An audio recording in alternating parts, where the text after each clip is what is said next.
এই ব্যক্তির তাকদিরে কি হবে পরে?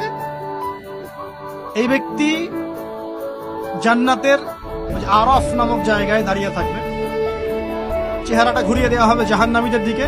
সে বলবে যে আল্লাহ, চেহারাটা খালি আমাকে জান্নাতের দিকে ঘুরায় দাও, আমি জান্নাতে যেতে চাচ্ছি না, খালি চেহারাটা ঘুরায় দাও, বাস এনাফ। আল্লাহ বলবেন আর কিছু চাবো না তো? না, আর কিছু চাবো না। ঠিক আছে, চেহারা ঘুরাই দেব।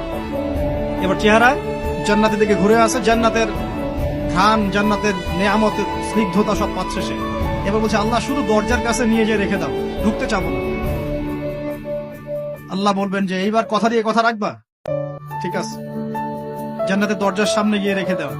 ও বেচারা দরজা ধরে দাঁড়ায় আছে, চিন্তা করবে, ও ভাববে, ওই সময় সে ভাববে, হাদিসে এত স্পেসিফিকলি আসছে, সে ভাববে যে আর কিভাবে আল্লাহকে বলবো, আল্লাহ তো এতদূর পর্যন্ত নিয়ে আসলেন।